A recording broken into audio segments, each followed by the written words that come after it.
கலக்கப்போது யார் நிகழ்ச்சியின் மூலமாக சின்னத்திரைக்கு அறிமுகமானதன நாஞ்சலி விஜயன். இவர் தன்னுடைய நகைச்சுவையான பேச்சு மிமிகிரி மூலம் ரசிகர்கள் மத்தியில் மிகவும் பிரபலமானார் அப்படின்னு சொல்லலாம். சின்னத்திரையில் பல நிகழ்ச்சிகளில் நாஞ்சலி விஜயன் அவர்கள் கலந்துக்கிட்டு இருக்காரு. அதே மாதிரி வெள்ளித்திரையில் ஒரு சில திரைப்படங்களில் சிறிய கதாபாத்திரத்தில் நடிச்சிருக்காருங்க. இந்த நிலையில் நாஞ்சலி விஜயன் அவர்கள் மீது விஜய் வைசவர்கள் பாலியல் புகார் கொடுத்துருக்காதான் இப்போ சோசியல் மீடியாவில் பேசும் பொருளாக மாறி இருக்குது.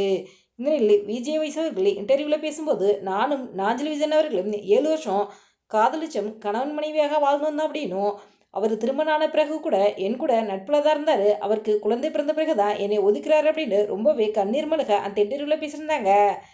இதற்கு பதில் சொல்லும் விதமாக இப்போ நாஞ்சலி விஜயனும் அவருடைய மனைவி மரியாவும் சோசியல் மீடியாவில் ஒரு வீடியோ ஒன்று ஷேர் பண்ணியிருக்காங்க.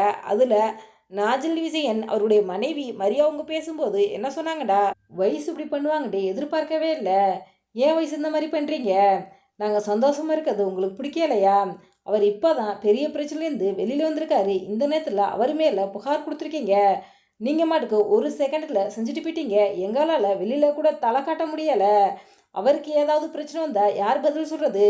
அவருக்கு எதுவுமே கிடைக்கக்கூடாது. நாங்கள் சந்தோஷமாக இருக்கக்கூடாது. நாங்கள் எப்போவுமே சண்டை போட்டுக்கணும்னு நீங்கள் நினைக்கிறீங்களா?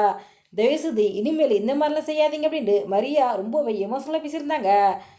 நாஞ்சலி விஜயன் அவர்கள் பேசும்போது வயசு ஏன் இப்படி பண்ணுறாங்கன்னு தான் எனக்கு தெரியலை. அவங்க எனக்கு எப்படி அறிமுகமானாங்கண்டா, என்னுடைய யூடியூப் சேனலில் அவங்க அசிஸ்டன்ட் டைரக்டராக ஒர்க் பண்ணியிருந்தாங்க. நான் எடுத்த வத்தி குச்சி அப்படிங்கிற வெப் சீரியல்லையும் வயசு ஒர்க் பண்ணியிருக்காங்க. வயசு சொல்கிறாங்க நானும் அவங்களும் 7 வருஷம் லிவிங் டுகெதர் வாழ்க்கை வாழ்ந்துன்னு சொல்கிறாங்க. அவங்க வீடு வில்லிவாக்கத்தில் இருக்குது. அவங்க வீடு எனக்கு நல்லாவே தெரியும். அவங்க வீட்டுக்கு நான் போயிருக்கேன். அவங்க மாடியில் குடியிருக்காங்க. அவங்க வீட்டுடைய ஹவுஸ் ஓனர் கீழே தான் குடியிருக்காங்க. ஒரு ஆணும் பொண்ணும் பல வருஷங்கள் ஒன்றா பழகுனா ஹவுஸ் ஓனருக்கு தெரியாதா? இந்த விஷயத்த அவங்க குடியிருக்க ஹவுஸ் ஓனர்கிட்ட கேட்டாவே தெரியும். 2வது வயசு சொல்கிறாங்க அவங்க தான் எனக்கு பொண்ணு பார்த்து திருமணம் பண்ணி வச்சுண்டு மரியாவை எனக்கு அறிமுகப்படுத்தி வச்சதே பாலாம்பிகாக்கா தான். அவங்க மூலியமாக தான் எங்களுக்கு ஒரு மரியா கிடச்சா. அவங்க தான் எனக்கு பேசி திருமணம்லாம் செஞ்சு வச்சாங்க. வயசுட்ட நான் ஒரு அன்பான தோழியாக சகோதரியாக தான் பார்த்தேன். வயசு திடீர்னு ஒரு நாள் வந்து என்னை லவ் பண்ணுறேன்ட்டு ப்ரொப்போஸ் பண்ணாங்க. அப்போவே நான் சொல்லிட்டேன் உங்களை எனக்கு பிடிக்கலேண்டு. நாங்கள் 2 ஒரு நல்ல ஃப்ரெண்ட்ஷிப்பில் தான் இருந்தோம். எங்களுக்கு திருமணம் ஆன பிறகு கூட வயசு அடிக்கடினே கால் பண்ணுவாங்க.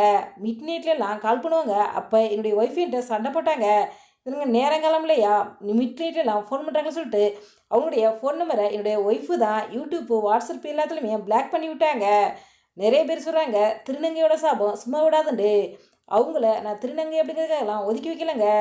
இதுக்கு முன்னாடி பல திருநங்கைகளுடன் பல வருடம் நான் ட்ராவல் பண்ணியிருக்கேன். நமிதா மாரிமுத்து, கிருபா, ஜீவா, கோவை மீரா அவங்கள்ட்ட எல்லாம் பழகியிருக்கேன்.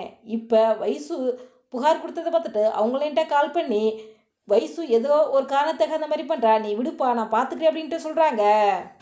வயசு இப்போ நீங்கள் கேட்குறீங்க என்ன வந்து கல்யாணம் பண்ணிக்கேண்டு.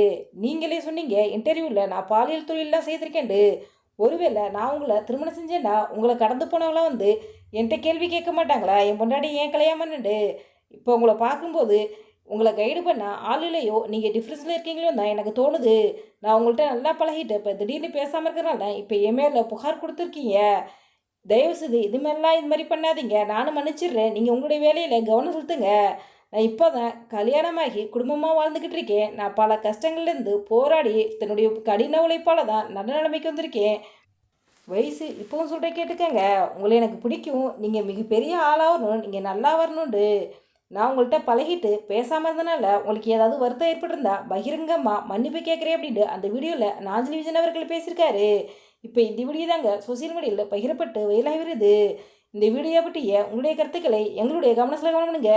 இதுபோன்று இன்னும் நிறைய தகவல்களை உடனுக்குடன் தெரிந்து கொள்ள எங்கள் ரெட் 2 2 சப்ஸ்கிரைப் பண்ணுங்கள்.